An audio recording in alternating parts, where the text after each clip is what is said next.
Hi, I'm Patrick Ray. I'm an assistant professor of environmental engineering.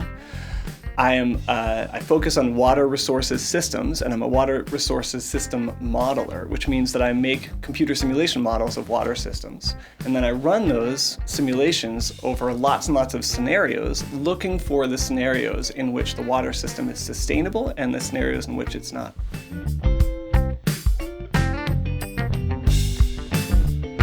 When I was 14 or 15 years old, I went on a church trip to Zimbabwe.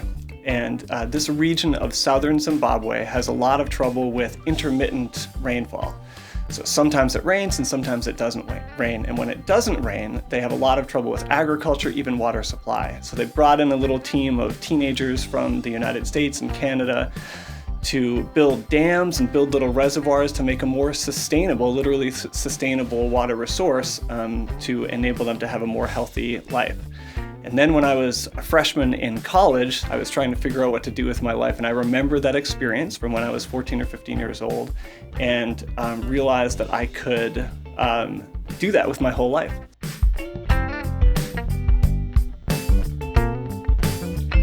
My whole job is evaluating the sustainability and, in other words, like robustness, resilience, things like this, of water systems.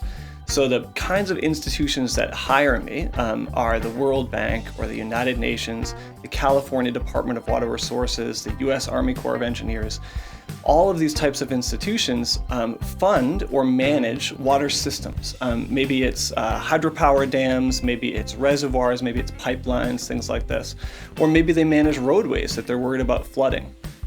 The reason why they contact me and hire our team to do that work is because we're able to make simulation models of those systems. When we run all these simulations, we're trying to understand the conditions that cause the system to fail. And those conditions might be high temperature or low precipitation or something that's unsustainable about the system, and in climate change projections is projected to go in a direction that is unsustainable. So we want to figure that out and alert the investors so that they can make adaptations, they can make investments that reduce the vulnerabilities of their systems.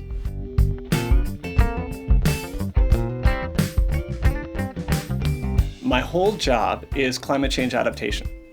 And I have lots of projects all over the world. Nepal, I do a lot of work in Nepal, I do a lot of work in Mexico, I do a lot of work in sub-Saharan Africa. Those projects are funded by institutions, largely the World Bank or the United Nations, institutions like that, the Army Corps of Engineers a bit as well, that are interested in sustainable and resilient water resources investments in these places.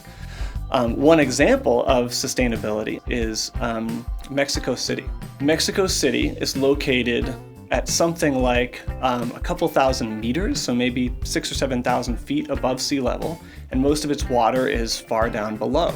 They have to pump that water up like a kilometer, so 1,000 meters or something. They pump it up and over hundreds of kilometers of horizontal distance to get the water from the water source into Mexico City. That's unbelievably expensive. And they can't do it fast enough to make up for how fast Mexico City is growing. So the World Bank, the Rockefeller Foundation, the local universities, all of these institutions are really, really interested in solving that problem. So I've been working with them since 2015 on lots of different models of how to invest really strategically and cost effectively so that we can make the water resources of Mexico City more sustainable and resilient. I would add the word resilient to shocks, meaning you can be sustainable but still not handle the shocks very well. And then if some sort of disaster happens, like an earthquake that happened in Mexico City a few years ago that all of a sudden they have to recover from, we want to have contingencies in place that allow them to do that.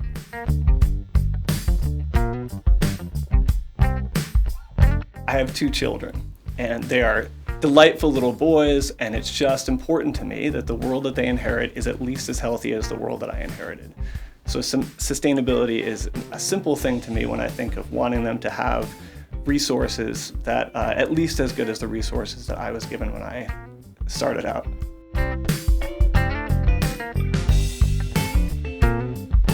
I've been involved with the National Weather Service local office, which is called the Ohio River Forecast Center, and we've been looking at the sustainability and long-term quality of their flood forecasting practices.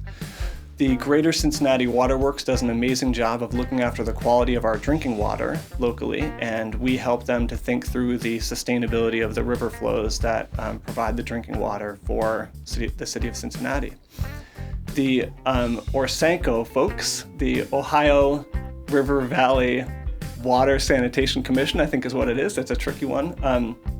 They do an amazing job. They do an incredible job on a very small budget, and they've been doing it since about 1950, of looking after the water quality in the Ohio River. They have some funding from the EPA and some directly from states, but I've been working with them to think through the long-term sustainability of the Ohio River's water quality.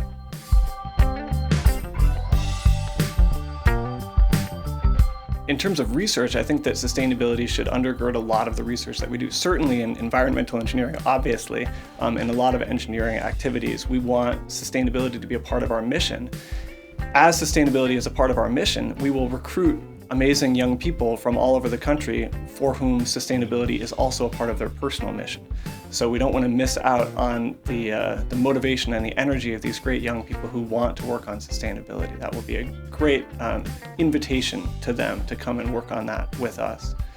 In terms of managing our own footprint here, I hope that we can aim for carbon neutrality. I hope that we can renovate buildings more and tear them down less. I hope that we can embrace renewable energy. And I think we're doing a lot of those things. I think we're doing a pretty good job. So I'm proud of this place.